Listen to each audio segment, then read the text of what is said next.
Hello and welcome to another episode of The Bookie and the Beano, where we discuss the debits and credits of being a bookkeeper or an accountant today. My name's Kane Munro, I'm the founder of Accountancy Online and Active Outsourcing, and with me as always is Diane Lucas, superstar bookkeeper and owner of Direct Management. Hi there, Kane, I'm well. This is good.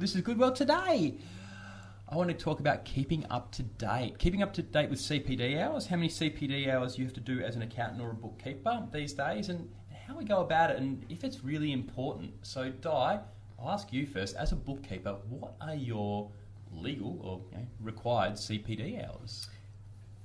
45 hours over 3 years. And the minimum requirement of 5 hours in a single year. Okay, as a CPA, I'm required to do 120 hours every 3 years with a minimum of 20 per year. So, wow, significantly bigger. Yeah, but again, we can probably go back to that accountant-bookkeeper relationship, but we'll discuss that through a lot of the things we do. But at the same time, 120 hours is a lot. 40 hours... It's a whole week. You split it out, that's a week. But if you save 10 minutes a day, that actually adds up to 40 hours through. You only have to do 10 minutes a day, and that's 40 hours through the course of the year.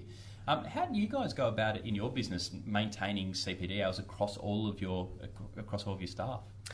Well, there's conference attendances, there's attending, the road shows, there's reading of articles, there's staying abreast of what comes in. I flag certain articles that I think are important for the team to read. We have team meetings where we discuss these things and what's happening in our business. You can attend coffee meetings, you can attend all sorts of different things, but reading, of course, that's always helpful as well. Sounds like a walk in the park. Yeah, well, it's really interesting because, 15 hours, and I knock it over, probably in the first week of the year. Well, you do attend a lot of conferences, so often as a speaker, but you do go to a lot of conferences. Well, that's right, because there's the fundamental learnings and there's fundamental networking that occurs in those at those places, and that's why I attend them. So anyone who's ever not quite understood the benefits or whether the time commitment is worth it, then absolutely you need to make that effort to actually go to these sort of conferences. Well, you do seem to know everyone. I've been to a few accounting conferences with you recently, and you do seem to know everybody around. Like, you are very well networked and well known across a lot of the... I wouldn't say everyone, stuff. But it is I've made an effort. And I think you're selling yourself short. People walking past, that's Diane Lucas. She's the bookkeeper's bookkeeper. But CPD, we're talking about conferences though and attendees. Yeah. You always engage when you're at a conference as an attendee? Well, that's... I always fit in some shopping time. Which is fair enough. It's, But I do look at the agenda. I do look at the agenda to make sure that it is of interest. And one of the challenges I guess I'm having now, being at the level that I am in the industry, is finding conferences that can be engaging for myself. And it's really important, I think, to take that sort of step back and put on those childlike glasses and remember what it was like when you were first learning everything, and try to have that childhood quality of when you attend conferences to make sure that you're not being stale, you're not being staid, and the sort of here we go again type know-it-all, because there's always something you can get out of every one session. So the conferences, it is worth attending. Yeah, there's a financial commitment, of course. And I remember we did talk about this in one of our other sessions, that there are free conferences, not even, they're expos essentially, that you can attend. So not everything requires a cost commitment, but they're different. Yeah, the sessions and the agenda of the sessions or the day of the conference, that's what's really important, isn't it? Picking what you think will be most applicable to you and help you to grow. And so some of the better conferences have multiple streams, and they might be a stream attributed to accountants, might be a stream to bookkeepers, might be a stream attributed to the business owner. Yeah. And it doesn't mean to say that you have to remain in that one stream. You can cross and change and hop across to whichever one that you think is going to be of interest. And the other part too is, if you're sitting in something and it's not quite engaging for you, well, you can get up and leave. Yeah, get up and leave is an interesting one. Because I was watching a conference where you were presenting a couple of weeks ago. I think it was in Brisbane. I was lucky enough to be there, and talking about maybe not being engaged and doing the inappropriate thing at a conference. There was 1,000 people or so in this conference in an auditorium, and in the corner, a lady just kind of upped and left and started talking on her phone in the corner while you're up on stage. That an interesting moment. I actually thought it was one of the conference organisers having some sort of argy-bargy with the vendor, at the place or something there, and then I realised this person was on the phone, and I don't think she actually realised the impact that she had. And as a speaker, it's quite interesting because it just throws you off your step. But there's 1,000 people turn their head and rubbernecked over to this lady talking in the corner as well. But so I think if you do attend, you have to be engaged. And I've been guilty of it before, texting or tweeting, or I don't duck out to go shopping, but that might be at a specific time when there's not something you want to watch on. But while you're in a session, you will learn something from being engaged, and you might miss that little nugget of gold, which is in everyone's talk. And I think if you walk into any sort of presentation with a mindset of, I'm going to walk out with one nugget here, I might not have the full 40 minutes of being valued, but there is going to be one piece there that I'm going to take home, then that's fantastic. But when you're talking about the CPE requirements that accountants have, it is substantially higher than we have as bookkeepers. And I do question whether people attend things simply to get CPE hours. Really good point. I'd imagine that is often the case, and there's often again, I'm sure there's people out there who make up fictitious CPD stuff that they do, like I've done this, I've done Y. So again, it's really important to document. But there's certainly people who just turn up to things just entirely just to get the hours so they meet their requirements. And that's a shame. It is a shame, and it always makes me laugh when people attend something and it's like, the prerequisite to them attending is, how many CPE credits do I get for this? Yeah. Or what's the food going to be like sometimes? No. Oh, food's important though. Yeah, I guess so. But that actually does dictate the NPS score that some conferences get absolutely. as well. So absolutely. If you're out there organising a conference, make sure you have decent good speakers food. but better food. Yeah. So, Kane, tell me, CPE versus CPD. Yeah, I don't know the difference. I interchange them. I'm not actually sure that they make a difference, do they? No, I don't think they do at all. It's just interesting because you were saying CPD and I'm saying CPE. Well, I think they're definitely interchangeable. Tomato. Tomato. Minimum hours, it's tricky because, like you said, you broke it down to a week a year, which doesn't sound like much, but it's still basically a week of stuff which is broadly on a technical aspect. So that doesn't really include things you need to do which are more aspirational, or if you're running a business as a professional, actually stuff you need to know or learn about how to do that better as well. So it is most of the time mostly purely technical stuff. So a lot of that stuff which is maybe a bit more holistic and airy-fairy, you have to do on your own time. What about staying on top of software enhancements? Impossible. I can't. And a lot of accountants, again, which we've harped on before, will just say, oh yeah, I'm proficient in everything. Like, you might be able to run a report and everything, but you're not proficient in everything. No. I can't stay on top of all the different things. And in our business, I'll say, okay, X person is the specialist in a particular software, Y person is the particular specialist in the other software, and they'll interchange and things like that. So if one person leaves, we don't lose all the knowledge. But you have to spread that load across different people in your business and try to maybe push down as much as you can, because you can't be certified and know all the updates on everything. No, and then of course there's so many new softwares coming into the arena constantly. There is absolutely no way that you can stay abreast of everything. And so I think one of the significant concerns that our industry have is that they can't stay abreast of everything. And my answer to that is, well, you shouldn't. Exactly right. And you should be open to not staying abreast of everything. Just stay abreast of what you need to. And even from an accounting perspective, there's that many different taxes you can become a specialist in. I'm really great at superannuation and small business stuff. If somebody asks me anything about foreign tax, don't know.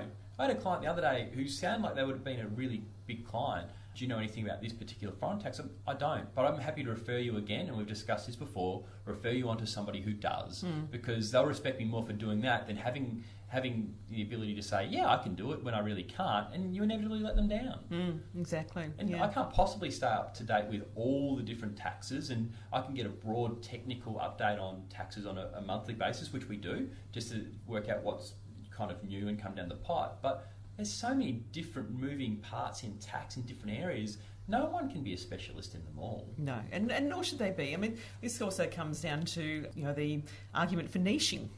Absolutely. So you're a niche accountant in the soft. I'm a niche all rounder. Yeah. Which is not true. No, I'm 1,000 miles wide, but only about an inch deep. Yeah. I think it should be the other way around, shouldn't it? Should be. I think so. That would help. But your specialty is superannuation and small business. When people talk about niches, they're usually talking about some sort of business sector. Are you a niche specialist in the construction industry, or are you a niche specialist in the retail industry when we're talking about bookkeepers and things? And I was having this discussion with somebody else recently, and I sort of went, well, you know what? We are, I guess, specialists in some industry fields, but we're actually specialists in the particular accounting program that I enjoy using and my team enjoy using, and that's QuickBooks Online. And it always comes back to this agnostic versus specialist sort of discussion. And so relating it back to our topic of keeping abreast of everything. My argument is, we're a niche specialist in QuickBooks Online quite deliberately because we do it really, really well. And so my team enjoy using it. I enjoy using it. We can answer pretty much any question involved. And again, if we can't, then I know how to find the answer. And so that makes us a highly skilled specialist in that particular package. Yeah, that's your market. That's your market. You've worked out what your market is, and you're fulfilling that by being a specialist in that. You worked out what you want to do with your business, and you're satisfying that part of the business, and you're happy with that, and that's really important. How long did that take you to work out that part of your business? Well, I've been in business for 15 years. Wow. And at what point did you really drill down into QuickBooks Online being the part which would underpin everything? When the functionality of the program became something that was going to meet the needs of the main market that I target. Yeah, because you're that good on the software, you actually offer training to other bookkeepers and accountants on the software as well. That's right, yeah. But, again, one of the arguments is we were talking about accounting software, we're talking about software in general, because accounting software, if we're talking cloud-based accounting software, the typical ones that small businesses use, are not at this point at enterprise level. Yep. And by enterprise, I mean, it covers all the bells and whistles. And desktop software traditionally at the enterprise level does. There's no need for any sort of third-party fillers to fill the gap. When it comes to understanding what you need to, be able to bring in and have your skill set up, I guess relating it back to our topic of keeping up to date, by being a QuickBooks Online specialist, it makes it a lot easier to keep up to date with one software. So other bookkeeping businesses, will be specialists in MYOB and Xero and QuickBooks Online and Reckon Accounts and Reckon One and whatever. So they might have clients that cover all of those softwares, and they're very comfortable with that.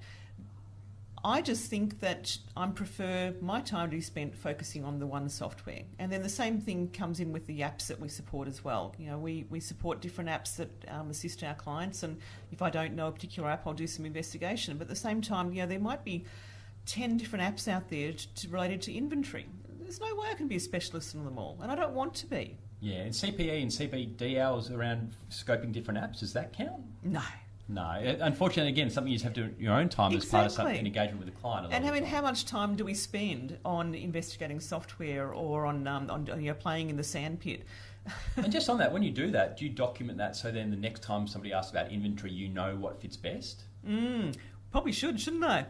Well, it saves a lot of time. It's just that this sort of internal system. Okay, we've looked at this particular time all the inventory players, and that works best for what fits into QuickBooks Online, which is your software of choice. So. That's right. And look, I mean, when you're scoping for clients, that's exactly what you should be doing, is doing comparative analysis on the different softwares. So yes, when it comes to investigating the right sort of solution to complement the accounting package, then definitely we'll do a skill set comparison on the different softwares. Isn't that what cloud integrators do? Yeah, funny about that, isn't it? It's a whole different profession these days. Conferences turn up everywhere. I was at a conference in Noosa the other day, and Bali, and SeaWorld. Do you get to feed the seals? Well, I don't think it's part of the conference event, but I'm sure that they will make some time to go and see the seals. Rather than ducking out shopping, you'd feed a seal. Well, I think SeaWorld's a bit too far away from the shops, isn't it? I think so. You might have to just settle for feeding a seal. Yeah. Or riding a dolphin or something. Oh, well, the best stuff that I get out of those events happens around the bar at the hotel at the wee hours of the morning. Accountants and bookkeepers, they just go crazy when they're on a conference. Like it's crazy. It's like you're going back to university or something, and it's $2 pots. I'm showing my age now. It's certainly. They like a good bar. Well, I've got some great colleagues across the world now because of attending these international events. So the bar afterwards. And the bar afterwards. As I said, that's a key factor. It's definitely got to get that whiskey intake happening. Well, conferences, they're a tricky one, especially for me. Like I attend a few conferences. I have recently, but I don't have a conference book of what I'm looking forward to coming up. I'm on all the emails. I've skipped a few conferences recently just because I didn't really see anything on the agenda which I felt much need or want to attend. Didn't draw card you? No, I didn't draw card me. The ATSA program, which used to be run by Smithink, I used to love. Well, I think one of the other things that you've sort of mentioned is looking at the agenda and seeing what sort of draw cards there are in the speakers and what they can engage you with. One of the other key aspects of why I attend conferences is the vendors hall, the exhibition hall. So that's the bit I hate the most. Oh, really? That's the bit I love the most because I remember attending my very first international conference in the US in 2013, and so 2013 in cloud land is 5 years ago. It's a long time. So when I went around, the exhibition hall, looking at the different app partners and those sort of things, and having a chat with them, and opening my mouth, and them asking, where are you from, and Australia, and Austria, cool, okay, and I'd say, wow, this is a really interesting program you've got here. When is it actually going to come to Australia? Why would we want to take it to Australia? Well, because there's a hole, there's a gap. We've got a problem that needs solving, and they're like, but you don't really have much in the way of people, and we don't have much in the way of cloud software over there and things. So, but anyway, that was a really interesting conversation. And so then I went back to the same conference a year later, and I had similar conversations with those app guys as well. And the difference 12 months makes absolutely huge. First of all, they got Australia right. And then they actually started seeing Australia as a viable market for the cloud programs because we are such strong uptakers in the cloud field. So, Australia is probably one of the most significant markets for innovation and cloud uptakes.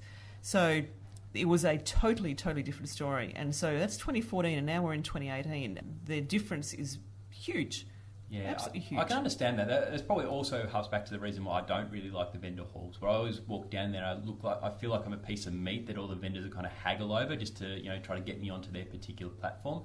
And you walk down the vendor hall, and this is harping back to what we were discussing before, and there might be 2 or 3 different inventory people, maybe not next to each other, but in the hall, or 2 and 3 people who are doing analytics, and I think I've done some of that analysis already. Maybe I haven't, but just it's almost paralysis by analysis that you've got so many different vendors. That's right. And so what I learnt after my very first one, which I call the conference on steroids, is I learnt to approach the conferences with an agenda in mind. Yep. And so it's like sitting in somebody's talk, is that you walk away with one key takeaway. Now, if you can walk away with just one, then you've won. The same with attending the vendors hall, the exhibition hall. You walk there with an objective in mind. I want to understand, the top 5 things, whatever might to do with inventory, for example, or I have a particular client problem I want to find a solution on. And so when I walk around, I talk to the different guys, and I'll go, oh, this sounds like the right solution for my client ABC. And I'll go back home and I'll talk to the client and I'll say, I just found that I had this discussion around this particular program here.